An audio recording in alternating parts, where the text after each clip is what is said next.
Welcome to the Art 149 quiz number 2 review. Here's the contents for the review for the upcoming quiz. A reminder, the quiz will be no notes, no computers, no internet, no phone, just the stuff in your brain that you remember from this video, as well as there's an online PDF of this in Canvas with the notes, this presentation. The quiz will be 10 questions, multiple choice, with one bonus fill-in-the-blank question. Actually, it's a true-false question, excuse me. It's a true-false. So we got a 50-50 chance on the last and bonus question. So let's get started with the content. Here we go. We're going to start with exposure metering modes. Exposure metering modes are the way your camera decides what exposure settings, aperture, shutter speed, and ISO to use given the amount of light in the scene you're taking a photo of. And there's a few basic ways you can do this. Each of them will look at various portions of the scenes, various degrees of entirety of the frame of your photo to determine exposure. So we'll start with the one that looks at the most of your screen, and that's often called evaluative or matrix mode. It looks pretty much evenly at everything on the screen and gives it an average. So this is why if you ever go out and take a picture of the moon, it's just a blob of white in the sky usually if you have your camera on automatic, because that little blob of white is not enough to offset all the other darkness in the image, so the camera tries to average it all out and it ends up with the moon with no detail. So everything in the screen gets a pretty much equal importance of how bright each part of the screen is. So this is good in a lot of situations, where you've got pretty much everything is as important to you in the exposure. So sky is just as important as the foreground. So that kind of thing. So that's evaluative or matrix. It looks at the most of your screen, generally pretty much all of the frame of your photo. The next is sometimes called center weighted metering, and this is, just like it says, it puts more emphasis on in determining exposure on what's in the middle of your screen. So this would be good for portraits. Let's say you had someone with a strong backlight behind them. You might put them in the middle of the screen, and then their face will be bright and not too dark.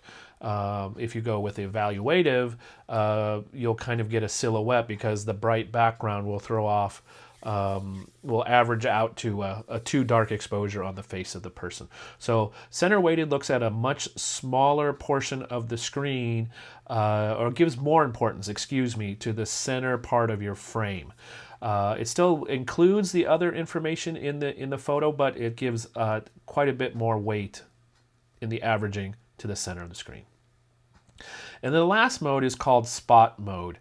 This one is you can move this around, generally speaking. You can move this, and it often will follow the same as your focus point. So if you're, again, using a portrait as an example, if you focus on the subject's eye, and you're in spot mode, generally the spot of focus will also be the main point of determining exposure in the photo. So it's getting smaller. Now we have user selection on where this spot is, what's the most important part. So this lets you get creative with compositions. You're not just stuck with the center anymore. You can use rule of thirds or do something else creative, but get the subject out of the middle, and you still get exposure that's accurate for the subject. So those are the three general, they go by different names depending on camera manufacturers, but those are the three general auto exposure metering modes. Again, the camera using these modes will determine the exposure for you, all the way from completely determining aperture, shutter speed, and ISO to, if you've set one, it'll set the other two. So those modes are handy and helpful to saving time a little bit and not having to do any math maybe in determining how bright your photo should be. So that's exposure metering modes. Our next topic is focus points. This is pretty simple. This is where your camera focuses. Oftentimes we think about using the middle And the image here on the left, that is a focus screen, and those little squares represent points that you can select for focusing. There's, I think, 9 of them on the left. That's a relatively limiting amount of focus points, and they're all kind of clustered around the center. A less expensive way to make cameras that way, but again, you're not going to get into rule of thirds very much using that, unless you're on, especially if you want to go in one of the corners. When you have a limited number of focusing points, as the image on the left suggests, what you have to do to get the focus you want, if it's not in the center, is do a practice called focus and recompose. And so what you do is you focus with the button halfway pushed down, and then you with the subject in the middle, and then you rearrange things with the button still half held down, and put the subject in a different location in the frame. You have to be a little careful with that, because it's easy to move just a little bit and throw off the focus, especially if you're dealing with shallow depth of field. The screen on the right shows more focus points. I'm not sure how many in this. It looks like about 60 to 80. You do have more focus points, and they're getting a little farther away from the middle, so you get some more creative composition options. Still, again, clustered around the middle, though. And then the next screen I'm going to show you is my Fujifilm camera. And if you'll notice, a lot of cameras now, especially once you get into a little bit more capable, which means more expensive cameras, you get more focus points. On the left, on this image, you'll see I can set my camera, and which is where I usually have it, to 117 focus points, and they go all the way to the corners of the screen. I can even choose to have 425 focus points, which is a little too many. It takes forever to go from one side to the other in this mode. So I'm usually in this 117 focus points mode. A lot more cameras are having this as an option, especially the mirrorless cameras, the way they're designed with the focus being on the chip and the sensor itself.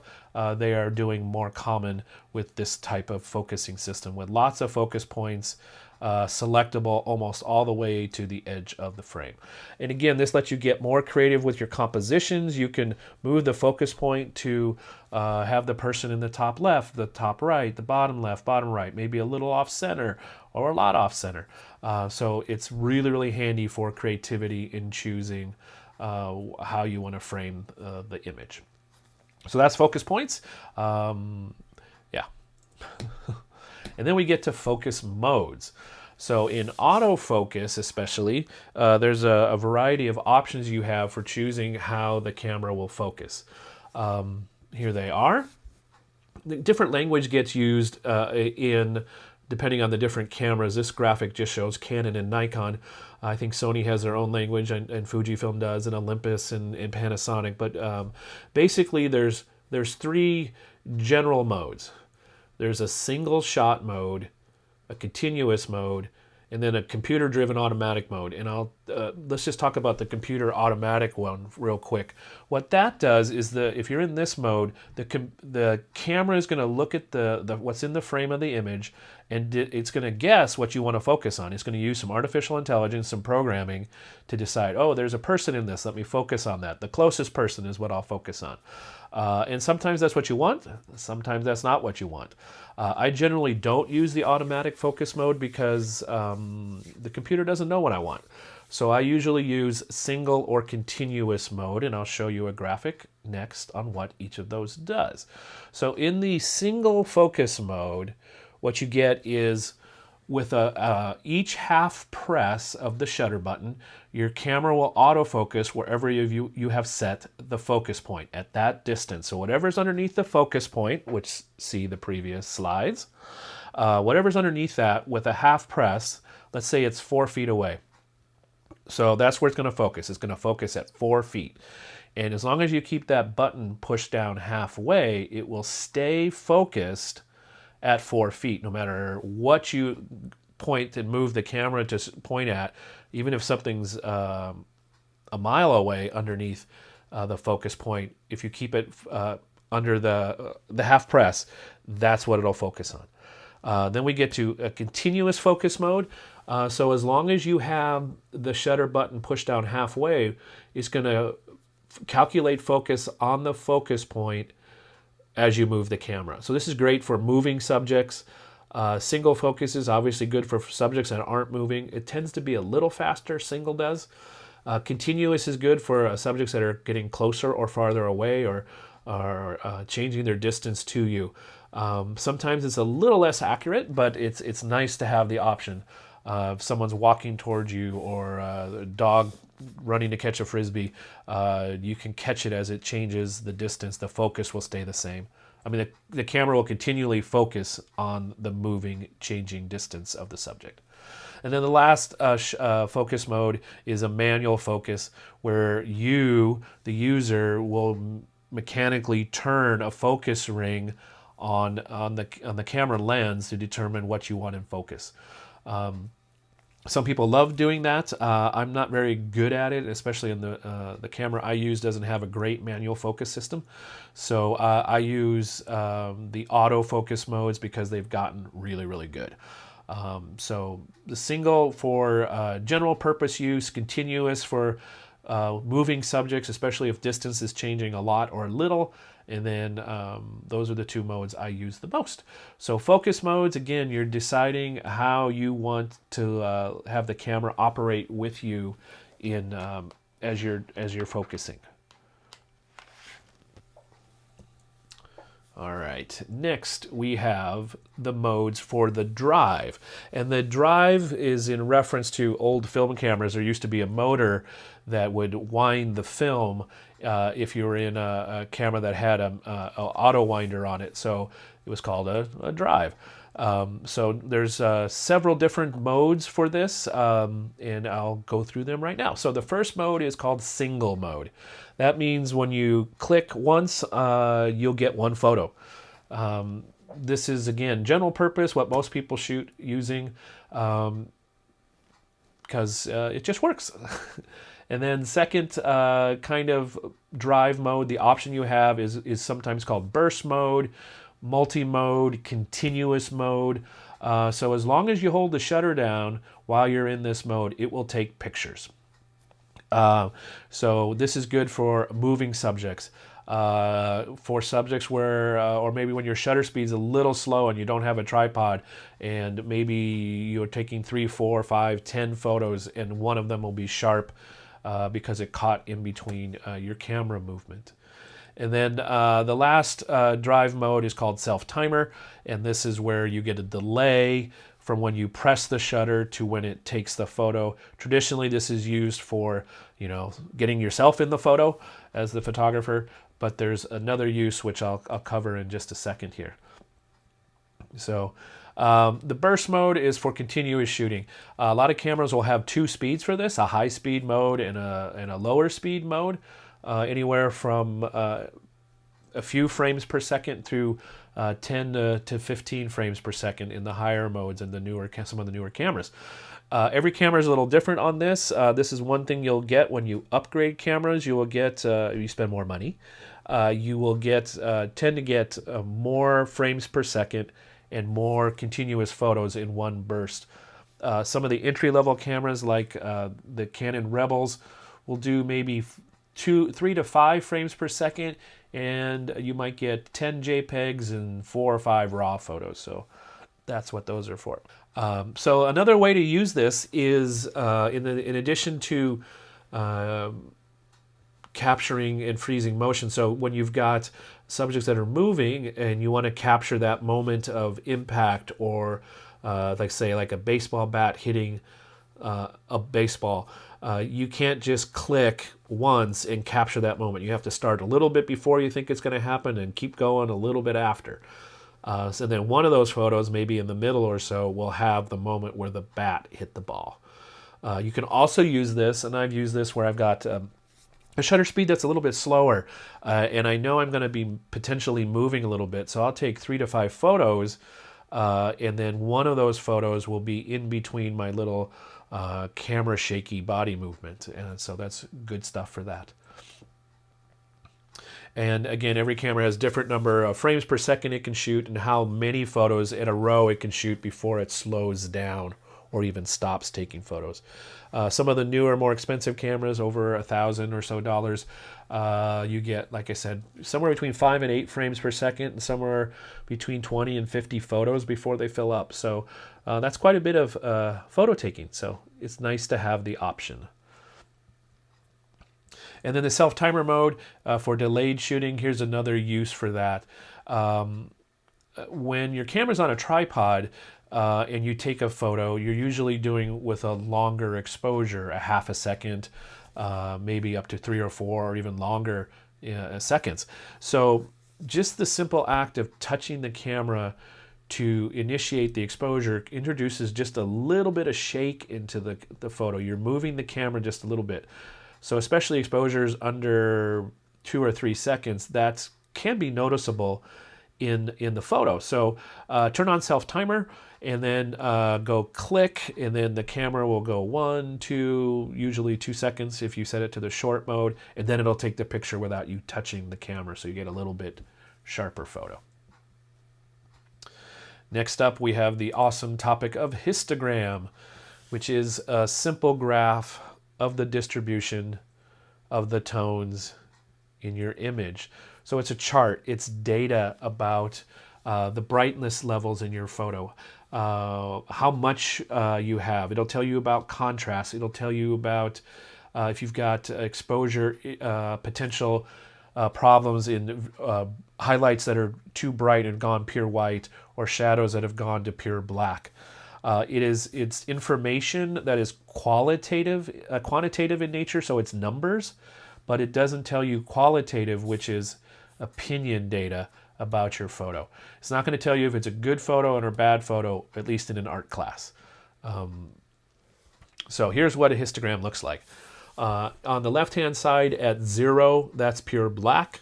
On the right-hand side at 255 is pure white. So at both 0 and 255, there's no detail. So you won't have any shadow detail or highlight details. So what you get is just pure black at 0 or pure white at 255. Then in between you have the tones of gray, the shades of gray. As you might expect, as you look at this histogram with quite a bit of values happening in the bright tones, it will be a very bright image. And here's the image that goes with that. So in the white part of the photo, and even on the background, there's loss of detail in the bright parts of the photo. Here's one that's darker. You've got at 0, you're hitting that fence, that wall over there. So the dark parts of this image are pure black and won't have any detail. So which one is better? Which photo is better? Depends on what the story you're trying to tell. Depends on your intent. At least in this class, in a journalism type situation, both would be wrong, because you're hiding parts of the information in the photo. In this case, you're hiding information about what's on that mug, and in the bright one, you're hiding information about what's on the white plastic remote, which is not good for journalism. That's supposed to be about facts. Then we get to lenses. Lenses are fun to talk about. There's a huge variety of lenses, special purpose, single purpose lenses. This is the part of a photography investment, if you choose to follow this, that will last, have the most value lasting over time. Lenses tend to not be updated very often because physics of light doesn't change, and how you mechanically construct a lens to work within certain parameters doesn't really change over time. We've gotten a lot better. The manufacturers have gotten really good at creating uniformity in lenses and good quality across all different kinds. So that's kind of cool. When we talk about lenses, the first issue we talk about is the focal length of a lens. And focal length tells us a little bit about what the lens sees. It tells us the field of view. Does it see the big picture, like a wide view, or does it see a smaller picture, a detailed view, less side to side, top to bottom? So here's some more information about focal length. We measure focal length in millimeters. And that gives us a sense of, once we know the focal length, we can know a little bit about the lens. And one of the things we know about the lens, when we know the focal length, is get a sense of what it can see. So the smaller numbers, usually the low teens to the low 30s, that's oftentimes called wide angle. So it sees more than what you see with your eye when you look at a scene. It's good for, well, it's good for lots of things. Traditional uses for this kind of lens are landscape photography, architecture, and lots of other uses too. I mean, also you can use it for portraits. And then middle numbers in the mid-range, 50s to 70s, that's called a normal. One way to call that is a normal or a standard lens. It's very close to what it looks like when you look at a scene with your eyes. It sees about the same range of left to right, top and bottom, and the relationship between objects is pretty consistent with the way it looks with your eye. Whereas in wide-angle lenses, it exaggerates the distance between objects. It makes things look farther apart than they really are. And then we get to the higher number, the larger numbers above 100. That's called telephoto. So we see less side to side, but we get lots closer. This is how you take pictures of the moon, and you can see all the details on there. Or at a sporting event, from one end zone, you can see all the way to the other and still catch the activity of the player and their faces. So telephoto lenses, what tends to happen in exaggeration there is it tends to compress the distance, so make things look closer together than they really are. So again, those are when in storytelling you have choices in using lenses. There's a one kind of feeling with a wide angle lens, especially if you put it close to a subject. It will tend to exaggerate shapes and such, and I'll show you that in a minute. The middle numbers will tend to be most accurate and normal, and then the larger numbers will tend to again compress distances, make things look a little closer together than they really are. So here's an example. Well, excuse me. So there's two general categories of lenses. The first one we'll talk about here is called prime lenses. And prime lenses have one single focal length. So they don't zoom except by using your feet. So you can't change what it sees except by getting closer or farther away from your subject. So an example here is a 35 millimeter focal length. That has one focal length. These lenses tend to be smaller and lighter and oftentimes sharper. They create images that have a little sharper detail and contrast in them. And then the other generality is they tend to have larger apertures, so they let in more light. That's just the trade-off of the optics at price points that most of us are willing to consider. So, and then we get to the other category of lenses, which are called zoom lenses. So here we have the option, the ability to change focal length from any given point where we're standing. We can go, in this case, from 18 millimeters, wide angle, all the way through standard in the middle to a short telephoto at 135 millimeters. So all that from one spot without moving your feet. So that's nice to have the option to do that, the flexibility to do that. They tend to be larger lenses and heavier, and then they also tend to, not always, in the ones that tend to be more affordable, they have a variable maximum aperture. So, for example, in the lens I'm talking about here, the 18 to 135, at 18 millimeters, the maximum aperture is 3.5, and then at 135 millimeters, it's 5.6. So it lets in less light as you zoom. It's a little bit less expensive way to make lenses, but there you go. So zoom lenses and prime lenses. Zoom lenses tend to be a little bit larger, but they give you more flexibility. Prime lenses tend to be a little smaller and lighter, but if you want to zoom, you got to move your feet. So it's certain personalities prefer one kind over the other. I do like zoom lenses just because for the value, I really appreciate the flexibility. Let me show you an example of how changing the focal length changes how the subject gets rendered with at different focal lengths. So here's some photos of my wife Debbie. Top left, we start at 135 millimeters. And what I'm doing in these photos is trying to keep Debbie's head about the same size in each image. So at 135 millimeters, I'm pretty far away. I'm probably about 5 or 6 feet away. And then as I move closer to her, I mean, as I zoom out, I'm also moving closer to her. And you can see how the background changes, what is apparent in the background, the relationship and size of elements in the background changes. And also, especially as you get to the 35 and 18 millimeter, and at the 18 millimeter, I'm probably less than a foot away from Debbie. It changes the proportions of her face quite a bit. And most people don't like that look on their portraits.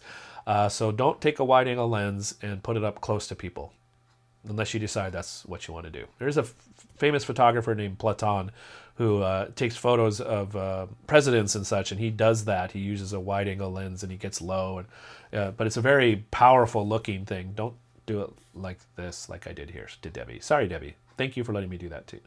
Anyway, so storytelling is also a function of distortion of shapes or rendering of shapes and relationships between objects in foreground and background.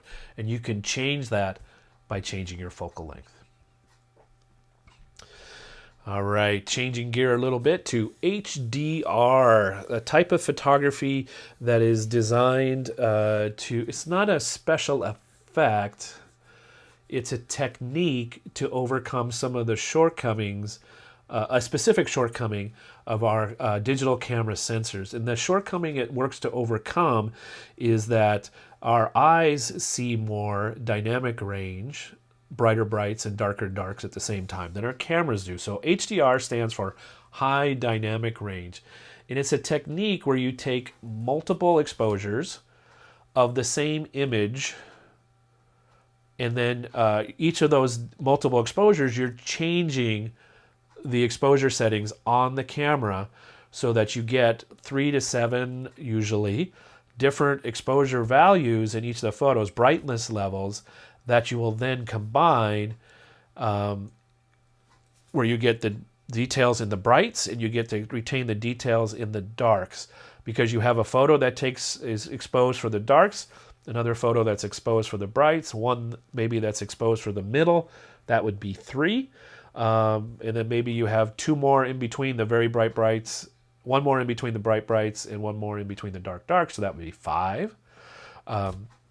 Lots of ways to do that, and then software would combine those tonal values into one new image that has the best of the brights, the best of the darks, and the best of the middle tones. Lightroom and Photoshop will do this. There is also specialized HDR software to assist with this. So here's an example of 5 images. A -2 preserves the detail in the brights, which in this case is the clouds on this mountain scene. And then -1 is brighter, obviously. 0 is what the camera or what you set it at. And then +1, you're going to get more detail in the darker parts. And then +2 will get even more. And then the software combines it into that final larger image. So there's several ways to create HDRs. If your camera doesn't have what's called auto exposure bracketing, you'll need to do this manually. You'll need to change the exposure settings, and it's usually you'll change shutter speed, because this doesn't work on moving objects. So you want non-moving objects for your subject, and you usually will need to be on a tripod, because you will be moving the camera quite a bit as you change the exposure settings. So you'll need a tripod for this. Put your camera generally in aperture priority mode, so what's in focus, the depth of field, doesn't change between photos. And then the easiest way to do this is just to use your exposure compensation dial, because you don't have to do any math. So what you'll do is you'll take, I suggest 3 or 5 photos. If you just want to do 3 photos, change your exposure compensation to -2, then go to 0 on the exposure meter, and then +2. Or if you want to do 5 photos, you do -1, -2, -1, 0, +1, +2. See how your camera does with that. Again, you'll need a tripod, because you're going to be changing a camera control and you'll never get back to the exact same framing when you change those controls. A lot of cameras will have an automatic way to do this, and it's called auto exposure bracketing. You don't need to use a tripod if you're in this mode. And then check your camera on how to do this. My camera has a special exposure, drive mode for this. A lot of cameras you'll have to specify your auto exposure and then put it into one of the continuous drive modes so it's a two-step process. And then again, the same suggestion, 3 or 5 photos. If you're just going to do 3, I suggest -2, 0, and +2. If you're doing 5, -2, -1, 0, +1, and +2. It's a really fun way to experiment. If you've got taking a sunset picture and you've got a pretty bright sky and some dark foreground elements, doing an HDR will let you have a lot more detail when you get into software, so that you can keep the detail in the clouds in the sky and show maybe the detail in the trees in the foreground or the water. It's a really great way especially for landscapes. That's the most common use of this exposure mode. So that's HDR. And then another technique for taking photos that overcomes a limit in our cameras is called pano or panoramic. And that means generally it's a wide image. There's also vertical panoramics where you take a very, very tall image, but generally they're wider. So what you do is you combine multiple photos where you move the camera between each photo. You're taking, you want to get a wider view than whatever your lens will let you do, or you can't back up enough.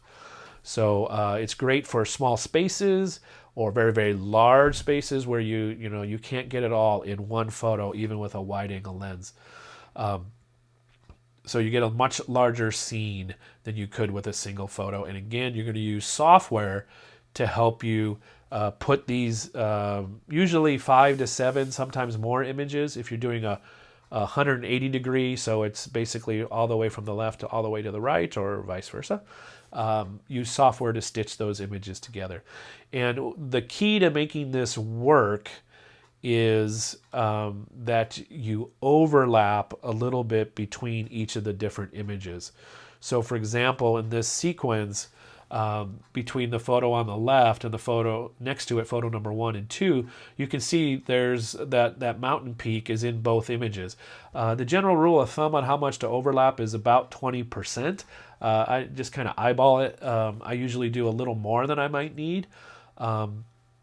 So here's what the overlap looks like in that blue area there. That's about 20%, give or take. So here's how you create an exposure using for panoramic. You don't need a tripod anymore. You do want to be try and keep your as steady as you can. And you'll take the first photo on one end. You can start on the left or the right. I tend to start on the left because I read left to right. You can go either direction though. And you're usually shooting this vertically if you're going wide. If you're so you have the camera in vertical orientation, and then you start on the left or right and work your way across to the other side. If you're doing a vertical pano, you would have your camera in horizontal mode, so you're going to get a wider photo to start. Take another photo which overlaps, and then keep going, keep going, keep going. Each photo will overlap. My suggestion is to point your belly button at where you want to point the camera rather than rotating around your waist. You'll tend to get panos that work that are flatter, so you don't have as much lost because you kind of did it in an arc. And then just continue taking photos until the area is covered. If you're doing a 180, again, that's depending on the focal length of your lens. That's usually 5 to 7 photos, and you'll have this really wonderful larger image that you couldn't take probably any other way. So these are the topics that will be on your next quiz number 2 in Art 149. There will also be a PDF available of this exact document on Canvas. If you have any questions before the quiz, please feel free to send me an email.